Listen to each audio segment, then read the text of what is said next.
police come up and wonder what you were doing? Yep, exactly.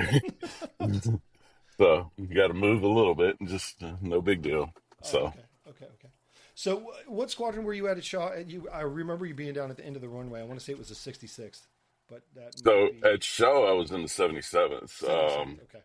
and then I bounced over to MXS as well. Mm. Oh, so you must have come into MXS after I left. I left in 14. Yeah, Yeah, 14. M- I came over to MXS in 16, and then immediately deployed in 17 with them. Oh, did you? Okay. Yep. Where to? We went to Bagram on that Mm. one. Um, so a little bit of background there. There it is. So give me the rundown. Where you at now? What you doing? How you doing? So now I am retired. I live in Clover, South Carolina, and I am doing project management for Nucor Skyline Steel Company, Ooh. moving steel all over the Midwest. My responsibility is North Dakota, South Dakota, Iowa, Nebraska, and Illinois.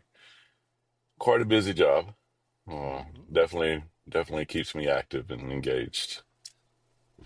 Did you pick up your PMP before you got out? No, so it's interesting. I was actually trying to do that through the Vets to PM program, That's what and I noticed. whenever I went to sign up for the class, I got signed up and everything, and then COVID canceled everything. So didn't get the opportunity to do that. And at that time, I was like, I'm just gonna go with it and see. And I talked to a lot of people, and they're like, it's not absolutely needed to get a PM job, and through that, I never actually pursued my PMP. Okay. So is this the first job you landed out of retirement? No, I wished. I struggled. I bounced around a bit. That was part of the transition issues. Um, this is number five, I believe. Okay. Number four. Okay. Number four. Not jumping ahead. We'll get to that part in a minute, but Right. understand completely. Um, I like to start at the very beginning. So if you can start with what made you join the United States Air Force? It's interesting. In seventh grade, I remember Desert Storm kicking off, and we all in my little elementary school, we got brought into, because we were K through seven and at that time into elementary school, we got brought into the auditorium and they put it up on the TV screen, and we just sit there and we basically watched Desert Storm kick off. I'd always had a love for military, and growing up, it was kind of like in the back of my mind, it's like I could see me doing military one day. I could see me doing military one day. Well, fast forward life, I got to graduated high school, was dating a girl, went off to junior college, gonna do the whole corporate life, and then we ended up going through. We got married, and then when she graduated, and then we ended up going through a divorce, and I got married way too young, and so at that point, it was kind of a reset moment for me in life, and I was like, if it's now or never. Everybody around me was like, no, don't do it, don't do it, don't do it. And it was that gut check, grow up moment in life where I was like, you know what? I'm tired of doing what everybody else wants me to do. I've always answered for making a mistake on their guidance. Let me make my own decision and just live with it one way or the other. And so I did. And I upset my mom. I went into I went into delayed entry while they were on vacation. My mom, my dad, my brother. I wasn't able to go based on my job at the time. And went and signed up delayed entry, and I thought she was going to kill me when she come home. So it was, Is she it still mad was, now? no, in hindsight, it took her a couple of years. She got on board a couple of years, and we can get down the road. We can get to that down the road a little bit, but yeah, she got on board later, and ultimately it come down to I I just wanted to do something for me, and I knew military offered things that I'd never had the opportunity. So I said, let's go, let's try it. And Where'd you grow terrified and up? scared to death. I grew up in Laurel, Mississippi. Okay. Okay. And at that time, like, I'll be honest with Jake, I didn't have a lot of money growing up. We didn't Hmm. travel a lot. Hmm. And so I'd never flown before or anything like that. And man, I'm terrified.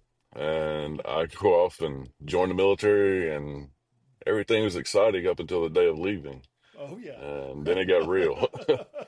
So Yeah. I was terrified. Hmm. And but you know what? I kept saying, look in the mirror. That's the only one you can blame. Look in the mirror.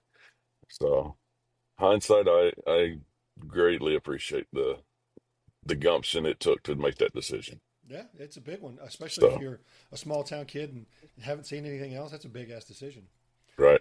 Um, so then that's how you got in, and then we all did. You were you a 4 or 6 year guy? I initially went in for six because I was like, I'm gonna do it hard if I'm gonna do it. Okay, So okay. So at that decision point, at that 6 year decision point, what made you stay? see, this is where it gets interesting because looking back now, I'm like, why didn't I think this all along? I had a buddy that I'd met going through our tech school, and me and him got really close, and he got out at the 4 year mark, Hmm. and he got a really, really good job as a diesel mechanic, and he was talking me up in the ear. It's like, dude, I can get you on. I got you taken care of, all your certifications. Come on, man, I got you a job. Well, not to bash him, but it just didn't come to fruition in time. And I come down to literally a week and a half before my contract expired. At that time, they were allowing us a little bit more leeway. Hmm. Hmm. And I had my flight chief come to me. He says, you got to 2 o'clock this afternoon. You're either going to reenlist or you're going to be out in 2 weeks. I was like, all right, I'm going to reenlistments. so, so yeah, I went to reenlistments, and it was just I couldn't make my mind up. I liked the military, but I hated parts of the military, Hmm. and I wanted to get out, but I wanted to stay in. So it was just I could not make my mind up. The job never come to fruition. So yeah, I went and did another reenlistment, and I think to that one, I was like, I'm so unstable. Just let me do 5 years this time. I don't know what I want to do. So Way to back off that 1 year. right, Take me to 11 because 11 is a good exactly, time to make a decision. exactly. Yeah. um, Because I wanted to jump that 10 year hump, because everybody says after you hit that 10 year hump, it's downhill from there. So but yeah, I the was like, all decision's right, pretty easy after that. I got right, nine more years till I get retirement. Okay, I'll yeah. get in. So what were the things that were keeping you? You said there was good and bad, and things you liked and things you didn't like. What was the big thing that you didn't like, and what was the big thing that you liked at that point? What I didn't like the whole time at that point, I was playing that 9 to 5 job at Tyndall Air Force Base that whole time in my career, and I didn't know what the military life was really truly like because it was a training base, Oh yeah. and we didn't deploy. Mm-mm. I had been TDY to Warner Robins, Georgia to go to depot for my aircraft. And that was it. Like I missed multiple TDYs between duty assignments of squadrons and stuff, but like I just did not have a clue what military life was like. Mm-hmm. And I was like, I can get out and make more money and do this. But what kept me in at the same time was my oldest one. I'd had my oldest child at that point. I want to say she was 4, 5 years old at that point, and she was born premature, 2.5 months premature. She had been through, at that point, I want to say 3 or 4 different brain surgeries, Woo. and so it just kept coming back to I can't take care of her from a medical standpoint, insurance standpoint. Um, and that made it a lot easier in that aspect, but it was just I didn't know what was on the outside because, yeah, I came in after being an adult out of high school. I didn't join straight out of high school, but I was so young and dumb. I didn't even know what the world offered in that aspect as Hmm. far as career and everything. So it was appeasing in that mindset to look on the other side, see if the grass is greener, but the reality set in is like you got responsibilities. And, whenever she came along, life changed, Oh yeah, and a lot yeah, of yeah. decisions changed. So, Hmm. Hmm. It makes decisions easier and infinitely harder. oh, absolutely. Yeah. Absolutely. Um. So let's fast forward a little. You did how many years did you do? 20. 20 years, 6 months, and 4 days, not anybody's count. So what made you pull the trigger at 20? So at that point, I'd fast forward, I'd gotten remarried. I gained a child in the marriage, and then we had our third child together. So, my youngest one at my 18, 19 year mark, she was around that 5, 6 year old age. We had, from her perspective, we have moved twice. She's seen me deployed um, twice. So it was hard on her and my middle child. And the weirdest part is even though we were at one duty station, the way the school systems are set up around Shaw is they were in a different school every 2 years. Hmm. And then we transitioned over to Davis Monthan Air Force Base in Tucson. So that transition made it a little hard. And then we went right into COVID. So they went to homeschool. And then, it was just a lot of unsteadiness at that time. And I'm looking around and I'm like, man, my childhood was a lot different. Uh-huh. And my kids need some stabilization. Uh-huh. Hmm. So I was like, you know what? I got retirement. I'm going to have pension for the rest of my life. I get out. I'm young somewhat still, so I can give me a good job and just give them some roots. And I made a promise to them. I was like, once we settle, I'm not moving until, you know, you guys get through school. Hmm. That's my guarantee to you. So that was the driving factor at that point. I made my goal of getting to retirement point, making E7 from the start. That was a goal. And then those other factors came into play and it made that, like you said, it made that decision a lot easier from that perspective. Hmm. Hmm. So, Um, did you? So your decision was, I've talked to a bunch of different people, and some people's decision is based on. And I used to say it even when I was in. You talk to somebody who was like, it's time when things around you are so different or so you don't want to put up with them anymore. But your decision was not based on your service and what you were doing. It was based on best for the family. yeah, that was, I would say, 70% of my decision. Yes, was a family decision. Looking at the flip side of that of the military, it was changing, and I had went through a lot of the change in the military from when we come in, and as we, when you start becoming that old guy in the military, and you're saying back in my day, and when I came in, it wasn't like this, and you start looking in the mirror, you're like, man, I don't feel like I'm old, but good Lord, I'm the old guy.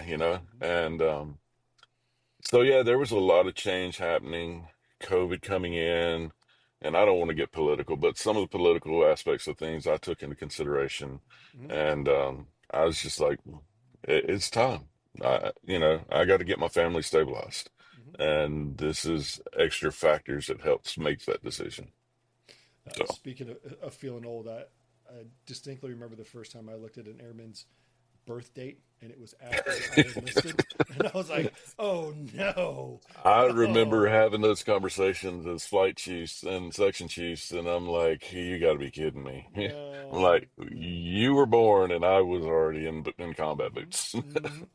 So, I yeah, distinctly remember that. yep.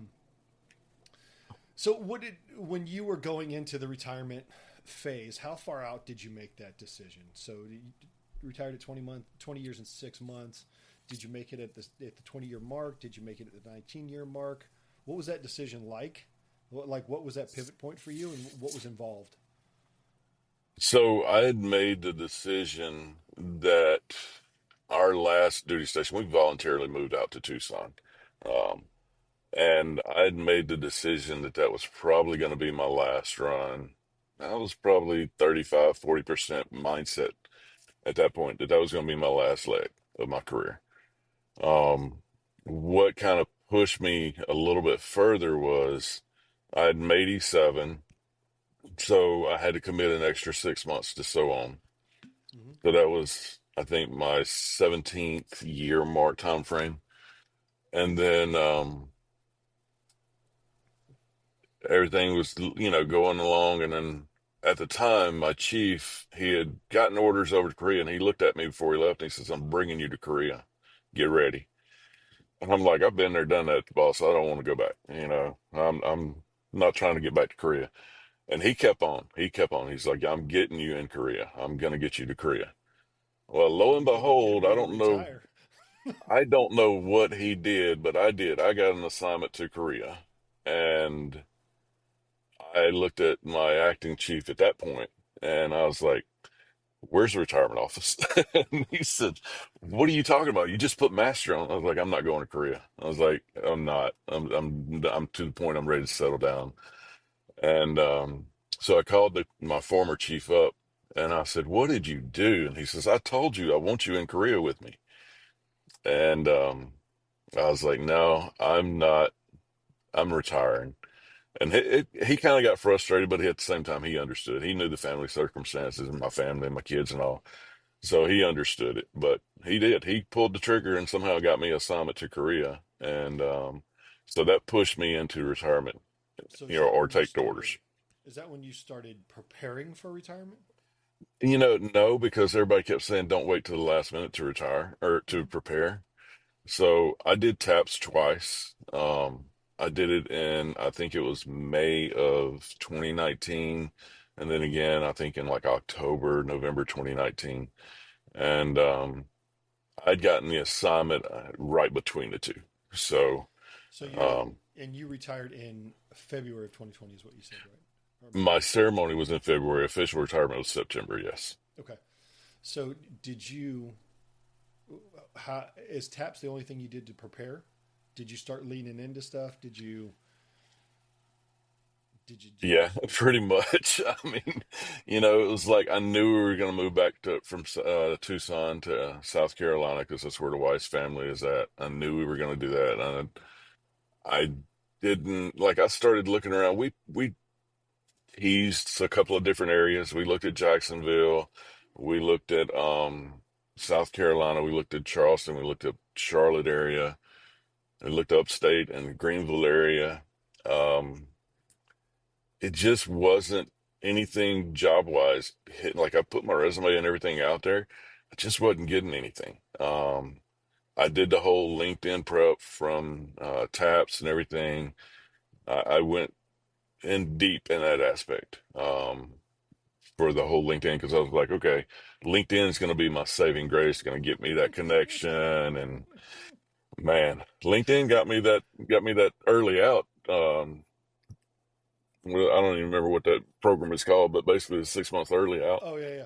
The So skill bridge. Skillbridge, yeah. So they got me a Skillbridge connection, doing online recruiting remotely, which Hmm. worked out in the long run. It worked out kind of good because, whenever the retirement and everything happened, we transitioned across country right in the middle of the ice storm of 2020. And that was three vehicles, me towing a camper RV behind me across country in the middle of that. It was its own story in itself, but long story short, we got back to South Carolina and we had some family members, teenagers that were going to be in a precarious situation. So we moved in to a house, my wife's grandfather's house, with them and kind of mentored them and guided them for a little over a year. So it kind of worked out. So I went from a family of four to a family of six in a matter of a cross country trip. Oh man. So, so yeah, and that included two male teenagers and one preteen female and a teen female. So Woo, yeah, it was an interesting household. that's a lot of hormones So in one house. yeah, exactly. So it was, but God has a way of putting you where you need to be, and it was a circumstance that worked out perfectly. Um, so we were there to kind of get them through that transition hump of graduating high school and stuff. So Um, so the recruiting job that you picked up through SkillBridge, you were not still working for them. no, no, actually not. Like I said earlier, I am on my, if you count that one, let's see, one, two, three, four, five jobs now since I got out of the military. So that was one of the struggles, transitioning out of the military. Everybody's like, yeah, you're automatically thinking, I'm 20 years of experience in the military. I've got all this different things under my belt. I'm in a leadership management role. I've got a degree. I actually had two degrees, multiple certifications, and I'm like, "Well, I'm gonna be like a magnet. Somebody's gonna suck me up really quick." Job market's hard in the outside, Yes, and yes, it is. it it was a struggle, like bouncing around trying to find a job, because I think even if you find a job, it's not just about a paycheck. It's about a culture. And coming from the military background into the civilian sector, no offense to anybody by any means, but it's different, and you don't adapt very easily to the civilian culture because you're ingrained for 20 years, in my case, 20 years of standards and expectations. And it's, for lack of a better way of saying it, it's foreign language to the civilian culture, Yes, because yep. they don't follow those same standards, those same guidelines or anything like that. And it's that's the hardest part, I think, of the transition, is Yeah, adapting to the culture. my buddy, a buddy of mine that I was talking to the other day, worded it like, the your entire, in his case, in my case, probably in your case, my entire adult life, Hmm. we've talked about service, right? Yep. Service, and service being a big portion of our of what you do, and you just, the day you retire, you just put that in a box and put it on a shelf, and we're not going to talk about that anymore. It's going to go back Right. here, and once that's gone, um, things start to feel a little empty. Yeah. It's not only the service aspect of it, but it's the easy connections with camaraderie and comrades. And Mm-hmm. it doesn't matter male or female, like you had in the uniform, you made a connection pretty easily when you transition somewhere different, to a different unit on base or to a different base altogether or a deployed location. Like, it was, everybody kind of went through that same realm at some point, so they understood it, and it was an easy, one thing. You just click with somebody, and it's, now you got a connection. Mm-hmm. In the civilian sector, people look at you like you're an alien sometimes. So, I mean, you come in clean to cut and everything, and they're like, and that's one reason why I grew the beard out, trying to make that adaptation and things. And I tried growing mine out, but then my wife kept teasing me about Santa Claus for Christmas. I'm like, I'm cutting this thing off. well, see, it's weird. My youngest one, and at one point, I just got to the point, I'm like, okay, I'm just going to go back to what I know for 20 years. And I didn't talk to anybody about it. I didn't know it was a big deal. So I'm in there and I'm shaving in the bathroom and trimming up the beard real close and everything. And my youngest one comes in to say something to me, and she froze mid sentence, and literally alligator crocodile tears, I mean, just fell out of her face. And she took off running and locked herself in her room bawling. And I'm like, oh my God, what did I do? Long story short, I finally got to talk to her, and she's like, do not shave your beard. I'm like, why, sweetheart? Why? And she goes, because that tells me you're never leaving again. Oh, that's a big one. So, and I'm like, never again will I shave it then. There you go. I did not have a clue it was that emotional for you. So, but yeah, I mean, that was one that caught me off guard for her, and that kind of solidified, as I said earlier, that stabilization that Mm-hmm. she needed. Mm-hmm. So, But yeah, Yeah, it gives them a sense of stability, a sense of permanence. yep, If you, exactly. yeah. And Go ahead. I was gonna say, and then tying it back, it's just that culture of getting back in the groove of being a civilian because, like you said, our adult life, when you're the most moldable person, I think, is in your 20s. Hmm. You have been laid a foundation of permanent and certain standards and the way you operate, the way your kids are, the way you train people around you. Like it's just when you come out of the military, like the ma'am and sirs don't exist a lot, and it kind of makes you twist your head a little bit, twist your neck, like, wait a minute now. So yeah, and there was some adaptation for me on the personal side, but also on the professional side of that. Hmm. So Hmm. Hmm. it was it was an interesting deal. It continues to be. It hasn't stopped being interesting yet. Right. Um, so, what did you think it was going to be like when you were leaving? What was your kind of okay? I'm retiring. I'm leaving. You alluded to it a little bit that I got multiple degrees. I got certifications. I got a bunch of history. People are going to gobble this guy up. I'm ready to go. I'm ready to Right. move on to something else. It, is that what was that your perception leaving? It was walking out the gate, and I say that as meaning leaving. That was like I left right after that retirement, and man, I was floating on cloud nine. I'm like, life is gonna be good now, and we're gonna make it. We're gonna be living large. I had all these lofty goals, and my mom and my wife both kept saying, "Take it one step at a time. Take it one step at a time." But dude, like I said, multiple degrees, Mm-hmm. 20 years military Mm-hmm. experience, certifications to go with it. I'm young. I'm not in my 40s, 50s or anything. I understood that I wasn't going to be able to jump in immediately and take over a company, so to say, but I figured I would be very attractive to people. Mm-hmm. And so I had high expectations. I had high hopes, and I was looking forward to life at that point. And it it was it was different. It was definitely different. So, in that point, kind of the feeling that you're in right now, what was your focus, and what were the things that you were concerned about? As far as the transition Mm-hmm. point, Mm-hmm. okay. So my focus was, like I said, at that point, I wanted to stabilize my family. So as I'm going up to the point of retirement, it's career prep, post-military. And then once the ceremony and everything happened, it immediately shifted gears to where it's like, now I got to take care of my family. I got to get them settled. I got to get them back into normalcy. So we went through the hellacious trip across country, going through hell. It took us, I want to say, almost a week to get across country.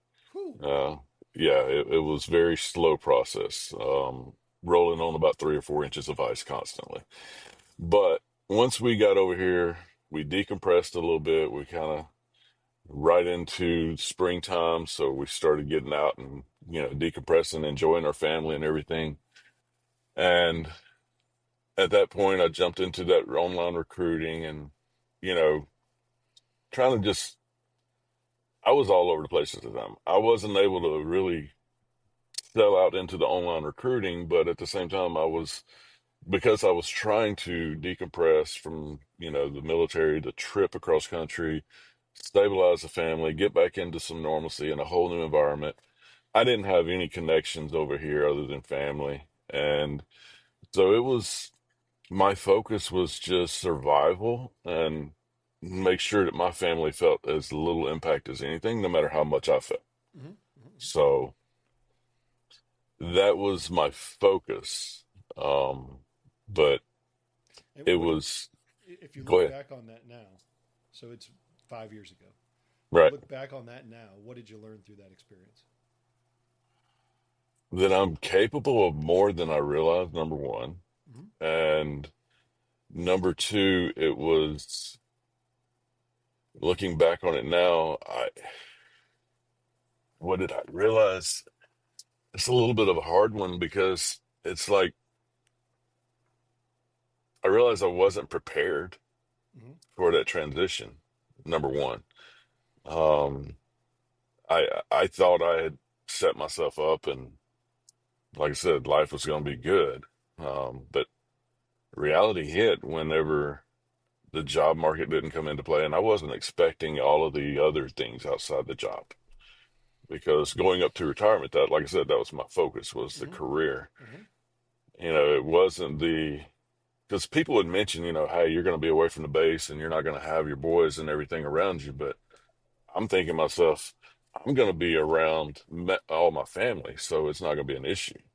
I'm going to have that support system. And to an extent, I did, but it's not the same No, at it's all. not. Mm-mm. And that, looking back on it, that I did not expect.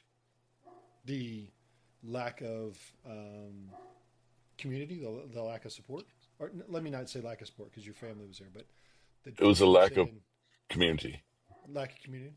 Yeah, because you have the family side that's always going to have your back and, going to tell you what the good side of things are. Like they're gonna prep you up, prop you up a little bit.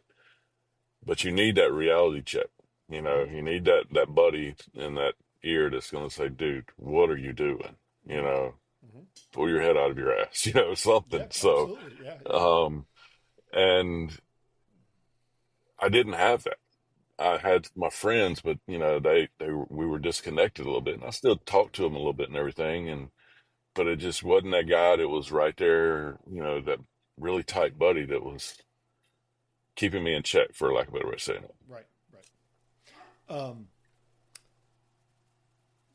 so you could have been more. You started with you found out that you were not prepared. What could you have done? What should you have done? What could you have done? What if you could go back and do it again, what would you do to be more prepared? What could you have done to be more prepared? You hear about these groups like the VFW and um, different organizations like that, right? And I always thought those guys are like the Vietnam guys, like they're the really old guys at this point. It's not where I want to be. Yep. What I didn't realize is there's younger people in there. They're not all Vietnam era. There are younger people in there, and they've been down this road before. Even, post Desert Storm and everybody, things like that are involved in some of these organizations. And what I could have done, even if it wasn't with just the VFW or organizations like that, I could have made connections in the area a little bit better. I think I should have leaned forward a lot on that personal side more than the just professional focus Hmm. Hmm.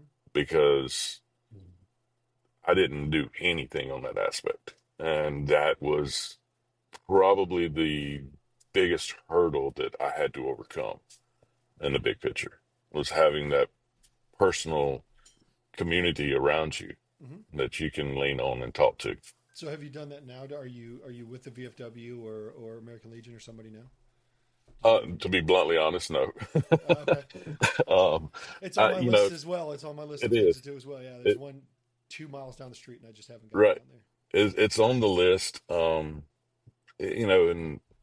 at this point, this job I'm in now, it is a lot of time consumption for me. And then trying to come home and decompress and focus on the family and stuff like that. So yeah, it's on the list, but there's a little bit more of a community around me Okay. now. Hmm. It's still a struggle to build a strong community like I had in the military, but Hmm. I'm getting better community support around me. Nice. It takes a little more time on the outside than it does on the inside. Like I said, on the inside, you had that connections, you had those Could you? open Let's not opportunities. talk about it like it's prison on the inside and the outside. Let's talk about it like it's prison. Okay, you got a point there. You got a point there. Oh, in the uniform, I There should you go. say. Thank you. Okay. You, Okay. Okay. Okay. you have We all signed the contract. Um, right, exactly, voluntarily too. yep. Yep. But yeah, I mean, you do. You have that easy connections where out of uniform, you got to find that commonality. because it's not such an easy connection out here No. on the outside. So you got to find that group of people that has the common interest in things like that. And we transitioned, and some people might roll their eyes at what I'm about to say, but we had bought a Jeep while we were out in Tucson, and we transitioned out there. We got into a little Jeep group out there and made some friends and stuff in the area, and really good friends that we still talk to today, that's scattered around the country.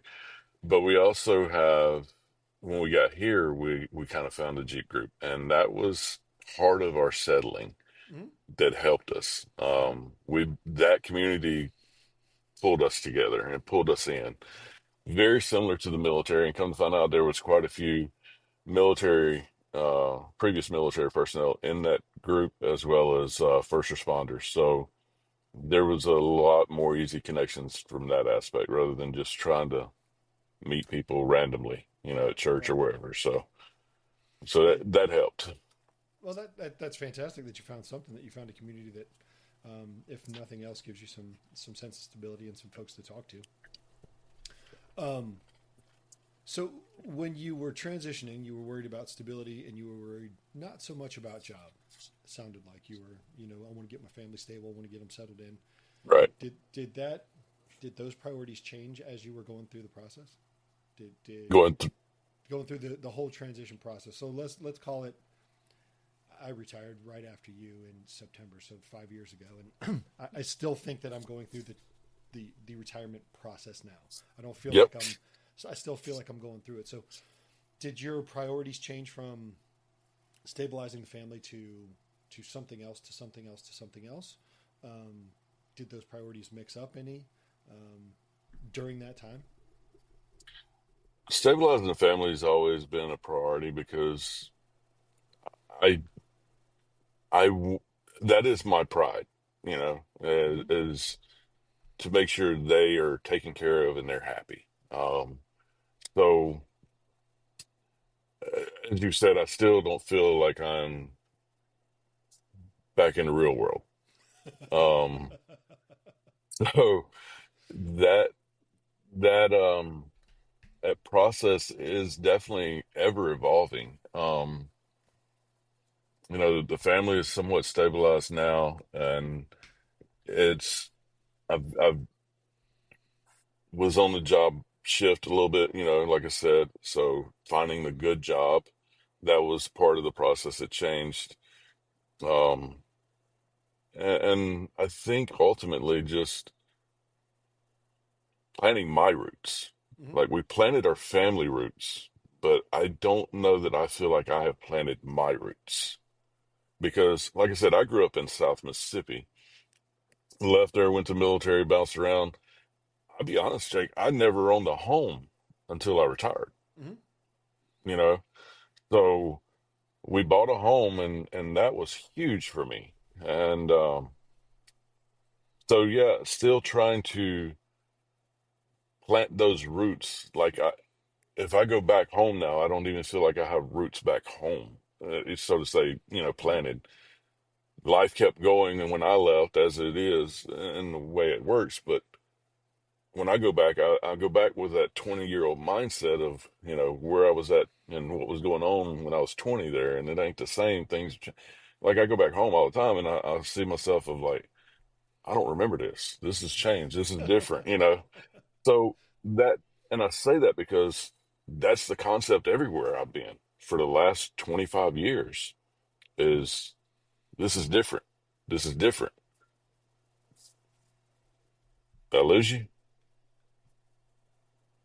Okay, there we are. I thought I lost you. Just for a But second. but for the last 25 years, it's been like that. Like it's been something of instability for me personally, Mm-hmm. where I can't feel like, you know, I'm locked in here. This is where I'm going to be. This is me. So even now, like when my youngest graduates high school, I've got it in the back of my head that there's a potential move coming after she graduates high school. Yeah. So, Oh yeah. I mean, someone said the other day, I was talking to one of my buddies the other day, And he's like, dude, it's getting time to move. I'm like, what are you talking about? He goes, I'm used to moving every so often. And we're getting to that point. And I was like, yeah, about every 5, 6 years is where mine is. Yep. This is the longest I've been So anywhere. Is the 5 years that I've been here. So yeah, it back with feels like me? it's yeah, it feels like it's time to move too. Yeah. Yeah. Yeah, it does. Um. So overall, if you had to put a fine point on what was the most challenging part of the transition, or the retirement, what do you think is the most challenging part?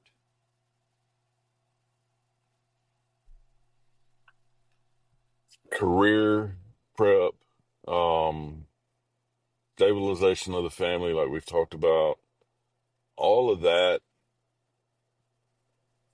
the way I am and the person I am was first priorities. The most challenging is personal adaptation. The most challenging is understanding that top to bottom and preparing for it. I didn't expect it to be an issue. It never crossed my mind. Yep. Yep. So, Run away. Everything's going to be fine. right, so I'm at that mindset of I got all this, all that to do. I didn't think about this. And the one thing that I did not think about has been that one uneasy feeling inside my gut for the last 5 years. And I think that that personal stabilization, that personal planting the roots, um, kids are going to grow up, they're going to go their way, whatever. What happens on the back end, when it's an empty house? Mm-hmm. Am I in that point where I'm going to feel grounded? And I think because my youngest one is now going into ninth grade, um, I think that is the transition where I'm starting to focus a lot on me now. I've got them stabilized and got the career thing done. Now I really got to focus on getting me grounded. Mm-hmm. And that's the hardest one so far. It's the one that I haven't focused on, and it's the one that's become just like with a kid, the little monster that keeps growing in the background. That's the one that's got to become a big monster for me now. What are you going to? What's your plan there? Do you have any ideas? How are you going to try to ground yourself? Is it Um, personally, like hobbies and things like that? Is it community? Is it sense of satisfaction? What do you think it is? all of the above, actually, Jake. You kind of nailed a lot of them right there. I think a lot, and I'm always constantly questioning, okay, what is the next focus priority?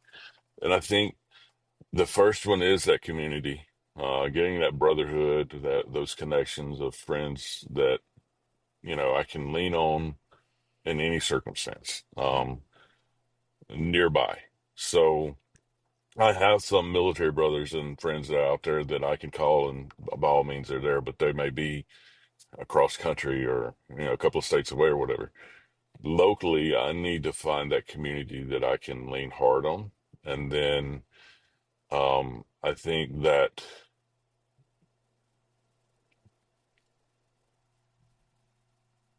putting my feet solidly on the ground, planting those roots of the hobbies, the just the life all the way around, like just what am I going to do with me? Um, because I think those between the friends and the hobbies, they kind of tie together a lot. Mm-hmm. Mm-hmm. Absolutely. So I've got to find those two things. Number one, that's my next focus is find those two things that not necessarily combine every time, but a lot of times those two will connect. Mm-hmm. And I need some that don't connect at the same time, I think, because I don't want to pigeonhole myself No, in one no. thing. So, Um, that said, what do you think? So during this whole experience, I'm sure if you look back you'll find that you've grown quite a bit. How did you? What do you think was the impetus, or what do you think made you grow the most, and how did you grow? I grew up when I got out of the military, you know, and that's hard to say because Yeah. at the same time, like you're in the military, like you're told how to dress, you're told when to be where, you're told, this exercise, you got this PT, whatever. You kind of have a schedule that's built for you in a lot of ways. And even as an E6, E7, and in your case, even up to E9, like you have those routines built into your day automatically when you wake up. Mhm. When you get out of the military, it's like I don't know what I'm supposed to do with myself at this point. Like I have all this so, free time. right. And then you freak out at some point because you realize, okay, yeah, you got free time, but you got 1,000 things that's got to get done. So you Hmm. got to start Hmm. focusing and prioritizing everything. So, um, and the fact that growing up on the on in life and can't just say, you know, lean back on the uniform type thing, the Hmm. standards of the uniform. You gotta maintain yourself and understand that it's different and it's not gonna be done for you. You gotta do it. Hmm. And it's something as simple as get up and go to the gym, Hmm. or take care of yourself, self perseverance. So it's um it's an adaptation in that aspect. And I think that's the biggest thing that I've taken from it. The transition point Hmm. is I've got to grow up now, for lack of a better way of saying it. I mean, let's admit it. No, I it mean, makes even in sense. It uniform, makes sense. You just when you say it out loud, it. Yep. Hmm. Hmm. yeah. I mean, you say when you're going in the military, you're about to grow up now. And in some ways you do, because you're going in as a teenager, or early 20s, and you do grow up and become a different individual. But when you hang the uniform up, you really got to grow up then, Hmm. because the rest of life is ahead, and yeah, you don't know how to do it, so No. you got to figure it out. Hmm. And So I don't think that while I think we're better at transitioning people out of the military, um, I don't know that we do a great job of preparing folks. I don't disagree with you at all there, and I think a lot of it comes just from the mindset of a military member is get it done no matter what it takes, right? In Hmm. any environment. So we're ingrained and we're trained and kind of molded over these careers, whether it's a 4-year career or a 26-year career, to overcome and adapt. Hmm. That, like you said, the preparation for that, though, you get that in the military environment with the training, overcoming military obstacles and things like that. We still have that mindset in our personal lives that we can overcome and adapt no matter what the circumstance is. But like you said, we don't prepare people properly. And to be honest with you, I don't have the answers of how to prepare people properly, because if I did, I wouldn't be in the situation that I'm in right now. Exactly. Exactly. So, I've spent my whole career with people going, you never want to get out. If you get out, you can't find a good job. Jobs are too hard to find. Best thing you can do is stay in. And like a dumbass, and a very young dumbass, I never looked for jobs. I never looked right, at what I could do. I didn't look at when I was getting prior to the last couple of years. I didn't look at how my jobs correlated to the outside world. I was like, right. I'm pretty sure I'm good at stuff, you know. Yeah. Um, But what? Correct. Right. Correct. And how do you write it so that people Right. understand it? And because resumes are exactly like EPRs in that Hmm. if it's not on paper, it never happened. I don't Yep. care what you think you did. If you didn't put it on paper, it doesn't happen. Never happened. Um, so give me your top three takeaways from either your time in the service and your transition, or yeah, top three. What's your overall top three from the last 25-ish years? You're never going to stop growing. Mm. um, is my number one thing to understand in life is I don't care how old you are, I don't care what your surroundings are, you're always going to be growing and transitioning in some form. So you need to focus on that. Hmm. In hindsight of the transition, if I could go back and talk to my young airman self, is I would say bust your ass while you're in the military, but focus on your afterlife of the Hmm. military. Prepare your afterlife. And that doesn't just include education, certifications, but it includes understanding where you want to end up and start trying to make those connections while you're in uniform. Hmm. Even if it's just taking some leave and going on vacation over there and kind of just no agenda, just get to know the locals. Um, I think that aspect could help the transition tremendously. If you could spare some time for that for your future self. And then the number three thing is focus on yourself. Focus on yourself because as a man, I'm gonna take care of those around me, and I'm gonna be the last one. And it was the same way when I was a military member, a flight chief, a section chief. I always took care of everybody else first. You know, leaders eat last, right? Hmm. Um, at some point though, you got to eat, Yeah. and you got to take care of yourself. It's not you can get lost and completely taking care of others, Yes. but there comes a point where you look in the mirror and you're like, there's nobody else here but me.